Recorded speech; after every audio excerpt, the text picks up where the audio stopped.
মুদি দোকানে ডিম কিনতে গিয়েছি। পাশে একজন লোক বাচ্চা নিয়ে দোকানে এসেছে। লোকটা সম্ভবত শ্রমিক বা রিক্সা চালক। শুকনো মুখ, কণ্ঠার হাড্ডি বের হয়ে গেছে। অভাব অনটন তাকে কেমন জীর্ণ শীর্ণ করে দিয়েছে। তার বাচ্চাটারও একই অবস্থা। লোকটা 250 গ্রাম তেল আর লবণ কিনতে এসেছে। বাচ্চাটা জলজল চোখে লজেন্সের বয়ামের দিকে তাকিয়ে আছে। বেচারা চাইতেও সাহস পাচ্ছে না। ওর বাবা সেটা বুঝতে পেরেছে, কিন্তু দারিদ্র মাঝে মাঝে চোখে নির্লজ্জ টিনের চশমা পরিয়ে দেয়। সেই কথিত চশমার আড়ালে ছেলের মায়াভরা মুখটা দেখে ভালোবাসায় ভেজা গলায় বাবাটা বলল, কিছু লইবি? ছেলেটা লাজুকভাবে কথা না বলে আঙুল তুলে দেখালো। বাবা হেসে লজেন্সের বয়ামের কৌটো খুলে 2টো লজেন্স বের করে ছেলেকে খুব আদর করে বলল, তিনের ঘরের নামতাটা কত বাপ? বলেই লোকটা আর চোখে সবার দিকে হালকা তাকালো। তার সেই দৃষ্টিতে কেমন একটা চাপা উত্তেজনা। যদি না পারে, সবাই তো তাকিয়ে আছে। ডিমের পুটুলি হাতে নিয়ে আমিও তাকিয়ে আছি ছেলেটির দিকে। দোকানদারও সরু চোখে তাকিয়ে আছে। এই পিচ্চি পোলা নাক দিয়ে শিকনি ঝরছে, সে বলবে টিনের ঘরের নামতা? এই কঙ্কালসার ছেলে তিনে তিনে কত হয় সেটাই তো জানে না।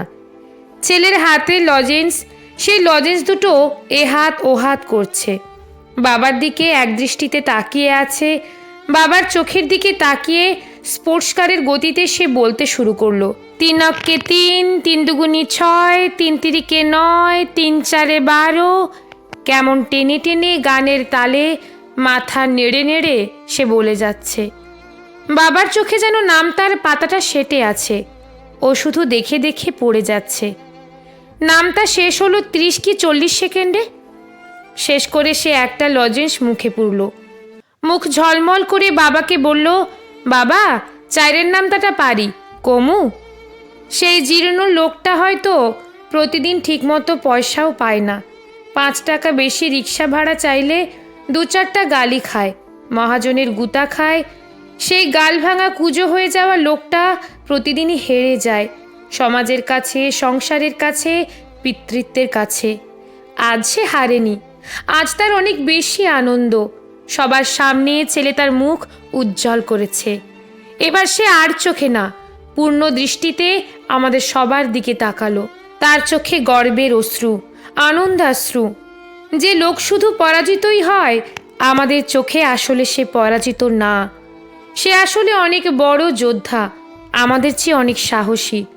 আমরা তো যুদ্ধের আগে নানান পরিকল্পনা করি, কত ফন্দি ফিকির করি, কাকে নিচে নামিয়ে কাকে মারিয়ে আমরা উপরে উঠব সেটা ভাবি। কিন্তু এই লোকগুলো কাউকে মারিয়ে উপরে উঠতে চায় না। নিশ্চিত পরাজয় জেনেও প্রাণপণ যুদ্ধ করে যায়।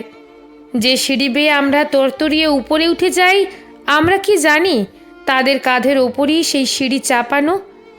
লোকটা আজ সাহস পেয়েছে।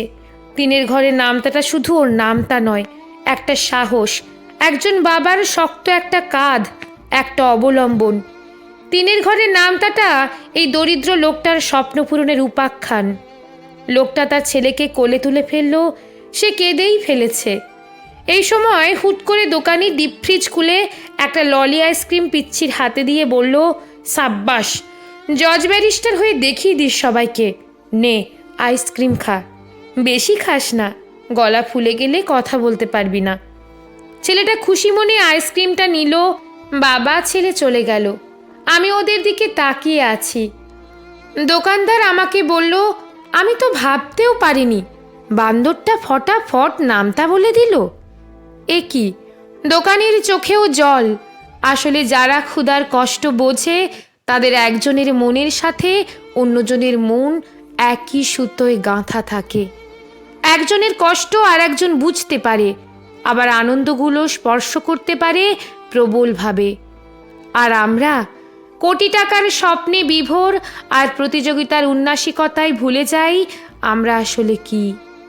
আমি ডিম হাতে একা একাই হাঁটছি আর বলছি, 3 অক্কে 3, 3 দুগুনি 6। আমাকেও সংক্রমিত করেছে তাদের জয়ের আনন্দ।